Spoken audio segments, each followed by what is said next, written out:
আস্তে আস্তে তো সম্পূর্ণভাবে মোড়টাকে ঘোরাবার চেষ্টা করাই হচ্ছে, কেননা এক তো দুর্গাপুজোর সামনে, কোথাও না কোথাও মানুষের এটা আমাদের এতদিনের পুরনো একটি উৎসব এবং আমরা সর্বসময় এটা উদযাপন করি। তো মানুষের মনে তো এই একটা জায়গা তৈরি হচ্ছেই, এবং সেখানে সেই ফাঁকটার সুযোগ নিয়ে আমাদের প্রশাসন কোনো না কোনোভাবে জিনিসটাকে ধামাচাপা দেওয়ার চেষ্টা চলছে। অত্যন্ত দলগত ভাবে এটাকে চেপে দেওয়ার একটা চেষ্টা করা হচ্ছে। পুজোর সময় ভীষণ বাজার বেড়ে যাচ্ছে, যাদের তাদের বাজার খেয়ে নেওয়ার চেষ্টা করছে একদল আন্দোলন করে। এটা যে কোনো স্বাক্ষর মানুষই বুঝতে পারবে যে এটা কখনোই সম্ভব নয়। আরজি কর নিয়ে কিন্তু আমরা একের পর এক প্রতিবাদ দেখেছি নানান সমাজ নানান রকম মিছিল মিটিংয়ে সামিল হয়েছেন। তবে শিক্ষক সমাজ, যারা ছাত্র তৈরির মূল কাণ্ডারি, তারা কি বলছে এই আন্দোলন নিয়ে শুনে নেব আজকে। বর্তমানে কিন্তু আমরা নানান ঘটনার বহিঃপ্রকাশ দেখছি, যে কোথাও গিয়ে একটা ঠেলে দেওয়া হচ্ছে যে এই ঘটনাটা নিয়ে বেশি কথা হোক, আরজি কর নিয়ে একটু কম কথা হোক। সেই ব্যাপারটা কিভাবে প্রভাব ফেলবে বলে বা ফেলছে বলে আপনার মনে হচ্ছে? অবশ্যই আস্তে আস্তে তো সম্পূর্ণভাবে মোড়টাকে ঘোরাবার চেষ্টা করাই হচ্ছে, কেননা এক তো দুর্গাপুজোর সামনে, কোথাও না কোথাও মানুষের এটা আমাদের এতদিনের পুরনো একটি উৎসব এবং আমরা সর্বসময় এটা উদযাপন করি। তো মানুষের মনে তো এই একটা জায়গা তৈরি হচ্ছেই, এবং সেখানে সেই ফাঁকটার সুযোগ নিয়ে আমাদের প্রশাসন কোনো না কোনোভাবে জিনিসটাকে ধামাচাপা দেওয়ার চেষ্টা চলছে। এবং তবে সত্যি কথা বলতে আমরা এখনও আশাবাদী আমাদের বিচার ব্যবস্থার প্রতি। সুপ্রিম কোর্ট নিশ্চয়ই একটা সঠিক সিদ্ধান্তে আসবেন এবং আমরা খুব তাড়াতাড়ি নিশ্চয়ই একটা জাস্টিস পেতে চাই এবং মনে করি। কিন্তু তার সাথে এটাও বক্তব্য যে আমাদের সাধারণ নাগরিক হিসাবে আমাদের এটা মাথায় রাখতে হবে যে আমরা যেন আমাদের কর্মটাকে না ভুলি, আমরা যেন আমাদের এই লড়াইটাকে চালিয়ে যেতে পারি যতক্ষণ না আমরা সঠিক বিচার পাচ্ছি সুপ্রিম কোর্টের থেকে, বা আমাদের এই সরকার বা আমাদের প্রশাসন বা আমাদের এই সামগ্রিক দেশের যে সম্পূর্ণ ব্যবস্থার থেকে। যে মশাল আপনারা দেখেছেন, যে মোমবাতির আলো আপনারা দেখেছেন, সেই আলোটা কিন্তু ওই অন্ধকার রাতেই জ্বলেছিল। হ্যাঁ, আলো এমন একটা বিষয়, সেটা তো ঠিক বাইরে থেকে আসে না। আলো যদি ভেতরে জ্বলে ওঠে তাহলেই আমরা আলো ধরে ধরে এগোতে পারবো। প্রথমত এই পুরো আন্দোলনটাই ডাক্তারদের আন্দোলন নয়, শিক্ষকদের আন্দোলন নয়, পিছিয়ে পড়া মানুষের আন্দোলন নয়। যে মানুষ যেখানে ক্ষমতা যুক্ত মানুষের কাছ থেকে ক্ষমতাহীন মানুষেরা যেখানে হারছে, এই আন্দোলন তাদের। প্রত্যেকটা মানুষ যারা নেমেছিল 14 তারিখ রাত্রিবেলা থেকে আজ অবধি, তারা প্রত্যেকে নিজের জন্য লড়েছিল। আন্দোলন নিজের গতিমুখ হারিয়েছে এটা আমি এই মুহূর্তে বিশ্বাস করি না, একেবারেই করি না। তার কারণ জীবন এবং জীবিকার তাগিদ একটা তাগিদ, যে তাগিদে আমাদের ফিরতে হয়। কিন্তু যে হাওয়া, যে বোধ আমাদের প্রত্যেককে নাড়িয়ে দিয়ে গেছে, যে লিঙ্গ বৈষম্যের রাজনীতি, ক্ষমতার ওপরে গিয়ে ক্ষমতাহীনের গলা তোলার যে আর্তচিৎকার, সেটা হতে থাকবে। এটা একটা নিরন্তর প্রয়াস, এটা একটা ঘটনা দিয়ে মিটবে না, বারবার হতে হবে। কিন্তু যেটা হচ্ছে সেটা হচ্ছে অত্যন্ত দলগত ভাবে এটাকে চেপে দেওয়ার একটা চেষ্টা করা হচ্ছে। আমাদের পুরো আন্দোলনটা এখন একটা ডাক্তার কেন্দ্রিক হয়ে গেছে, 5 দফার দাবি কেন্দ্রিক হয়ে গেছে। সেটাই হওয়া উচিত, ওটা আমাদের প্রথম ধাপ।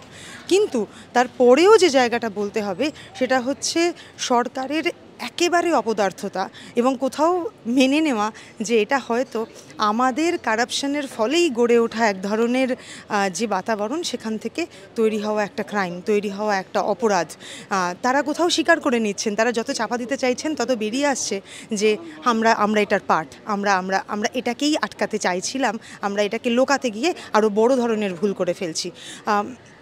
আন্দোলন আজও কালও একটা বড় মিছিল রয়েছে।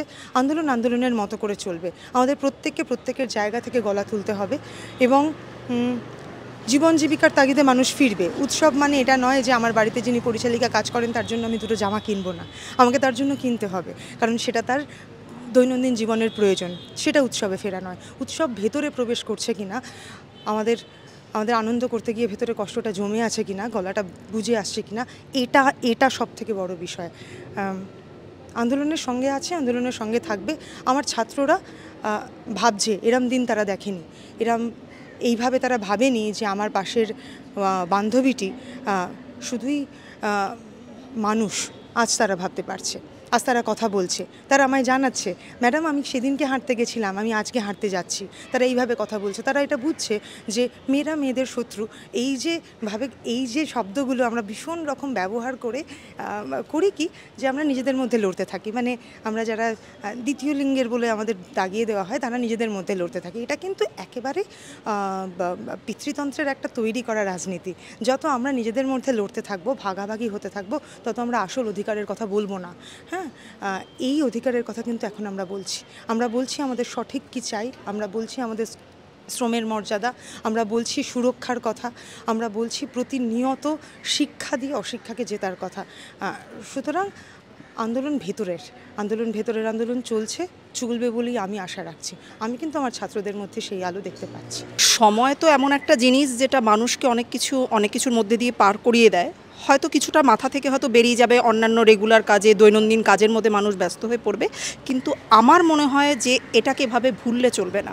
মানে আমরা যেরকমভাবে আন্দোলনটা করছি হয়তো ততটা না হলেও মানে অন্তত সেরকমভাবেই আমাদেরকে কিছুটা সেই মানসিকভাবে একটা সেই আন্দোলনের মধ্যে নিজেদেরকে ডুবিয়ে রাখতে হবে, যাতে যেভাবেই হোক এটার সঙ্গে কোনো না কোনোভাবে মানে একটা প্রত্যুত্তর দেওয়া প্রশাসনকে, তাদেরকে বুঝিয়ে দেওয়া যে হ্যাঁ আমরা এটা কিন্তু একেবারে ভুলে যাইনি, এবং এই জিনিসটাকে শুধু যে আন্দোলনের মধ্যে মানে অন্য যে কোনোভাবে যদি প্রশাসনকে একটা জবাব দেওয়া যায়, সেই জবাবটা কিন্তু আমাদেরকে দিতে হবে এবং আমাদেরকে সেভাবে তৈরি থাকতে হবে। আরজি করের ঘটনা, আন্দোলন নিশ্চয়ই আপনারা মিটিং মিছিল সবই করেছেন, আপনারা ছিলেন, কিন্তু এই যে শাসক দলের পক্ষ থেকে বারবার বলা হচ্ছিল যে পুজোয় কাজ না করলে, কোথাও পুজোয় ফিরে আসলে অর্থনীতির ওপর একটা প্রভাব পড়বে, এই বিষয়টাকে আপনি কি বলবেন, এবং অবশ্যই আন্দোলন নিয়ে?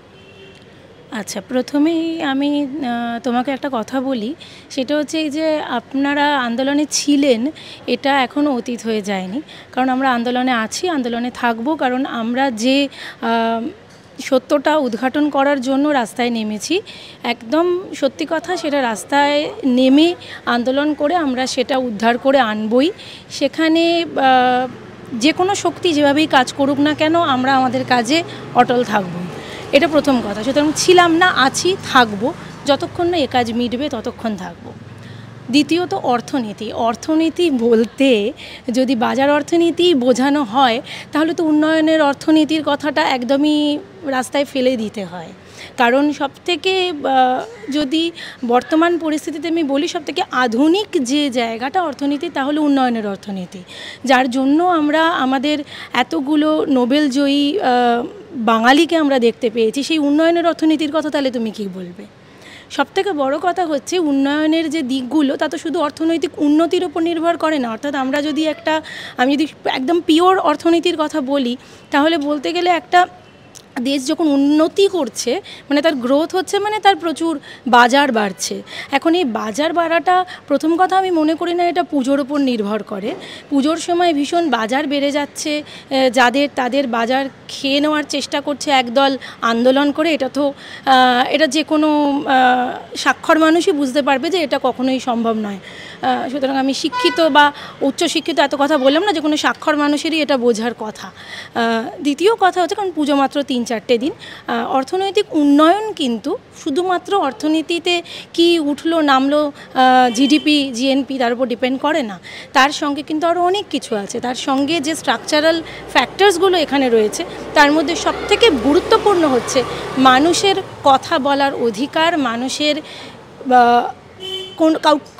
কোনো পথ বেছে নেওয়ার অধিকার, এবং সবথেকে বড় কথা নারীর যে সুরক্ষা, মানুষের সুরক্ষা এবং নারীর একটা জায়গাতে এম্পাওয়ারমেন্ট, উইমেন এম্পাওয়ারমেন্ট যেটাকে আমরা বলি, এই সবকটা কিন্তু অর্থনৈতিক উন্নয়নের একটা রাস্তা।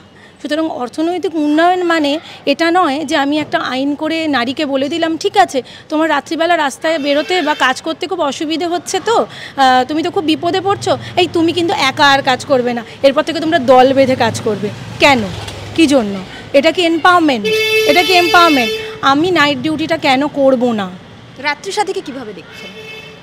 রাত্রি সাথীর বেশ কিছু বিষয় নিয়ে তো অবশ্যই আমরা বরাবরই, আমি ব্যক্তিগতভাবে এবং আমি যে এখন রাস্তায় নেমেছি আমরা তার প্রতিবাদ জানিয়েছি। তার কারণ এটা কখনোই নারীকে সুরক্ষা দেওয়ার জন্য কিছু দরকার নেই, নারী তার নিজের জায়গাটা নিজেই করে নেবে। কারণ সে একটি স্বয়ংসম্পূর্ণ মানুষ, তার মধ্যে সমস্ত কিছুই আছে যেটা দিয়ে সেই কাজগুলো সে করতে পারে। বিষয়টা হচ্ছে যে যে শক্তি এই বিষয়গুলিকে তৈরি করে দিচ্ছে, যে আজকে ধরো তোমাকে যদি আজকে নাইট ডিউটিতে যেতে বারণ করা হয়, তাহলে তোমার কাছে কিন্তু একটা কাজের পরিধি অনেকটা কমে যায়, অনেকটা কমে যায়। তার কারণ বেশ কিছু সংস্থা তারা চাইবে যে আমি কতটা কতটা ফ্লেক্সিবিলিটির সঙ্গে আমি কাজ দিতে পারবো আমার এমপ্লয়িকে। আমি যদি বলি না রাতে ওকে কাজ দেওয়া যাবে না, আইনত নিষিদ্ধ আছে, ওকে একা কাজ দেওয়া যাবে না, ওকে সঙ্গে আরেকটি মেয়েকে দিতে হবে, তাহলে তো আমার কাজের স্বাধীনতা নষ্ট করে দেওয়া হচ্ছে। আমি কাজের জায়গায় কেন আমি সুরক্ষিত নই, প্রশ্নটা আমার এখানে। সে আমি মধ্যরাতে কাজ করি, আমি সকালে কাজ করি, আমি ভোরবেলা উঠে কাজ করি, কি আমি দুপুরবেলা কাজ করি, সেটা তো বিষয় নয়। বিষয়টা হচ্ছে আমি যেখানে যখন যেভাবে থাকবো সেই সুরক্ষাটা আমাকে প্রশাসন, আমাকে সমাজ দিতে বাধ্য।